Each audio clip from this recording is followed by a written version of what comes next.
Tere päevast, auväärt ajakirjanikud ja suur tänu tulemast. Lubage alustada mõne päeva taguste sündmustega ja ma kõigepealt tänan kõiki neid Eestimaa inimesi, kes tulid paraadile kohale, kes pidasid seda oluliseks ja loomulikult ka neid, kes elasid sellele kaasa, kas siis läbi meedia või oma südame. Paraad oli kindlasti võimas ja patriootlik.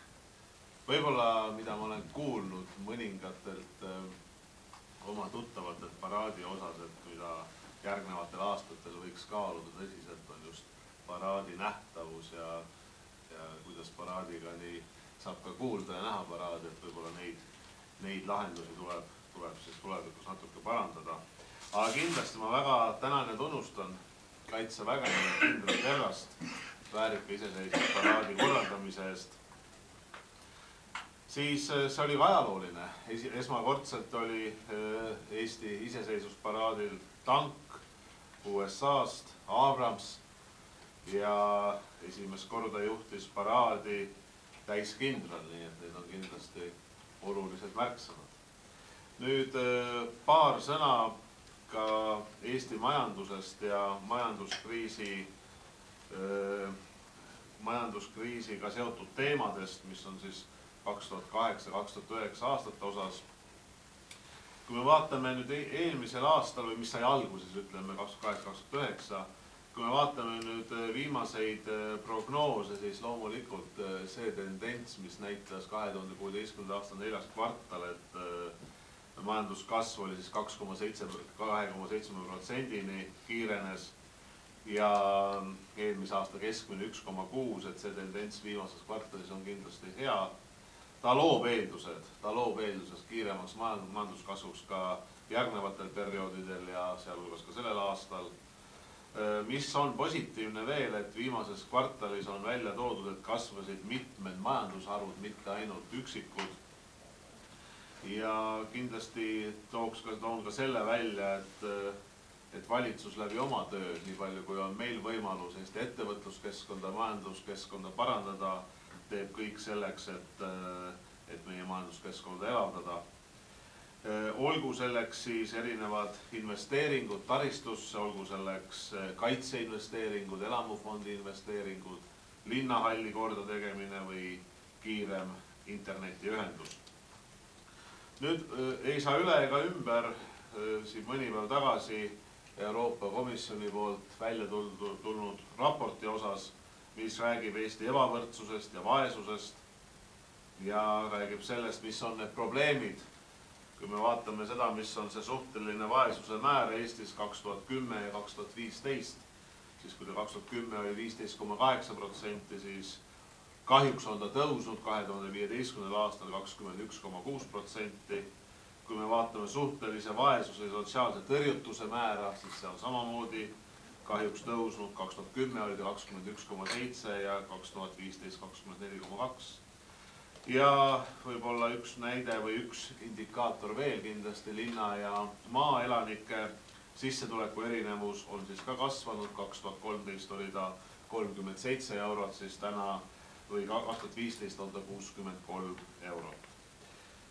See on tegelikult see põhjus, miks tänane valitsus on öelnud, et me soovime muuta tulumaksuvaba miinimumisüsteemi, me soovime teda tõsta 180 eurot 500 euroni, mis tähendab suurusjärgus circa 65%-le Eesti elanikest järgneval aastal igal kuul rohkem 64 eurot kätte. See kindlasti on meie ka üks oluline prioriteet 4 prioriteedist, mis on ühiskonna suurem sidusus, ebavõrdsuse vähendamine.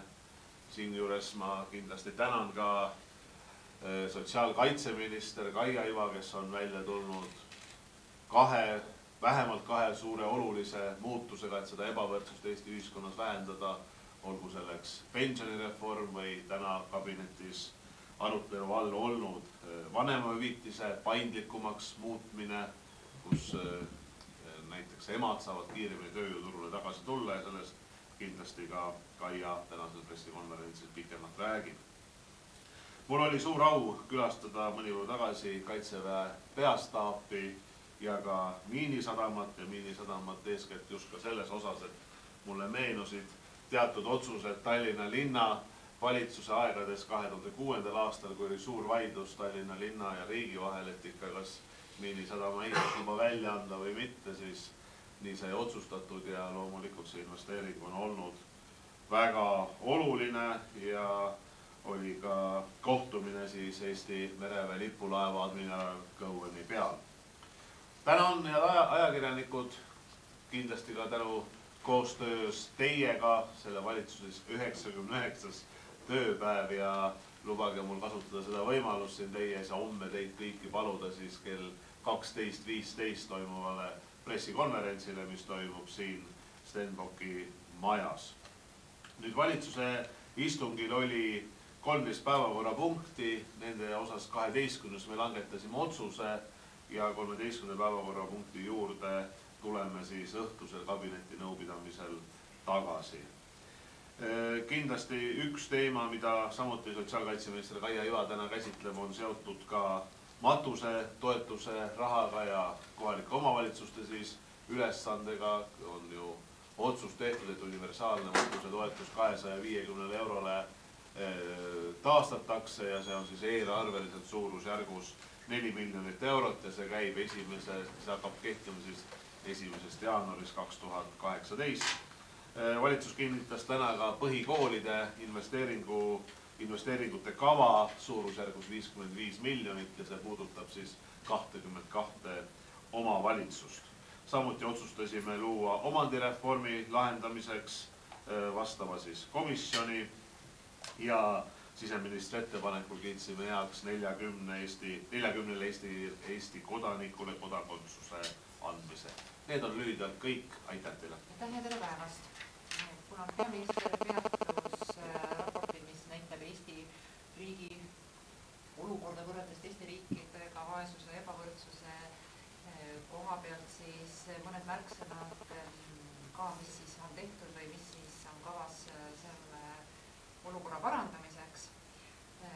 Juba mainitud väiksemate palkade puhul suurem tulumaksuvabastus, mis sellel aastal siis tulumaksuvabastusena, aga järgmisel aastal juba täismahus käivituva programmina annab inimestele rohkem kätte, on puhtalt sihtsuunitlusega just nimelt selle sama probleemi lahendamiseks või leevendamiseks.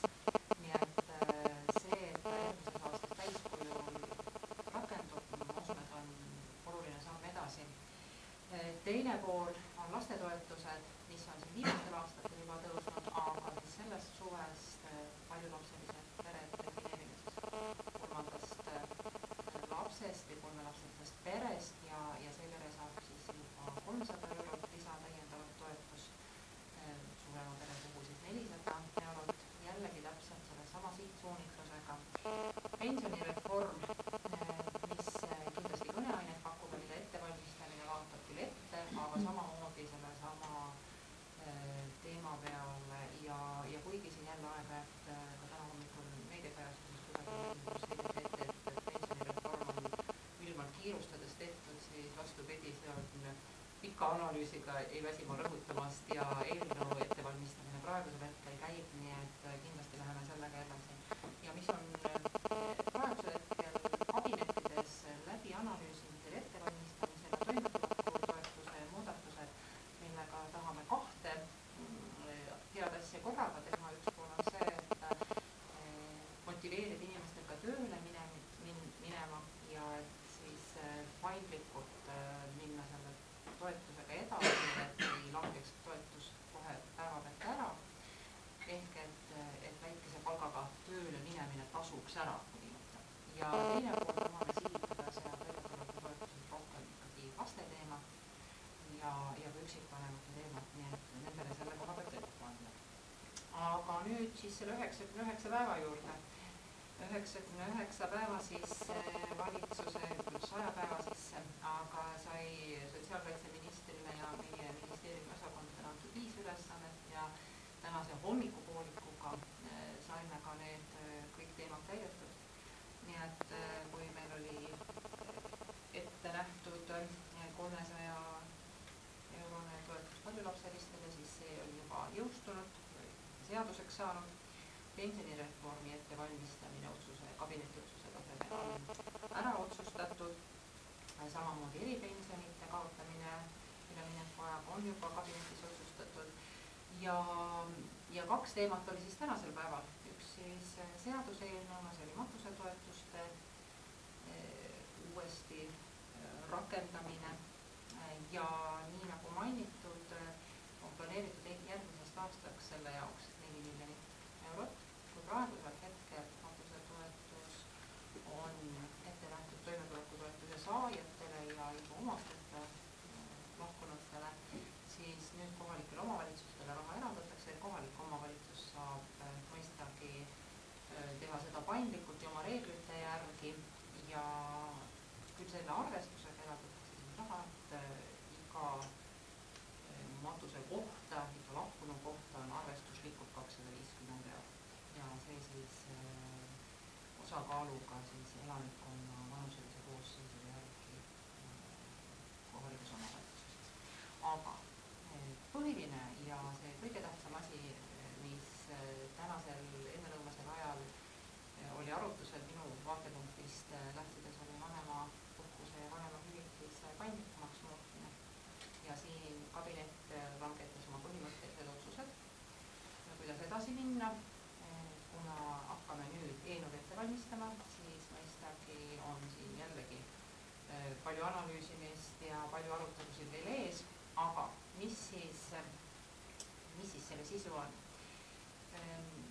Esimene selline oluline pügal, et me tahame viia erinevad puhkused ja erinevad arvestusalused ühtlasemaks. Ühtlustame ära sünnitus, raseduspuhkuse, vanemahüvitise, vanemapuhkuse ja hakkame need arvestama ühtemoodi. See tähendab, et ka sünnitus- ja raseduspuhkusele tulevad siis ülemine palumine piir, on praegusel hetkel lapsehooldusüvitisel ja toome juurde isadele ainuõiguse ehk et 1 kuu täiendavat vanemapuhkust, vanemahüvitist isadele, mida siis isa saab võtta ja saab seda teha emaga samal ajal ehk et see asendaks seda 10-päevast isapuhkust, mis praegusel hetkel on.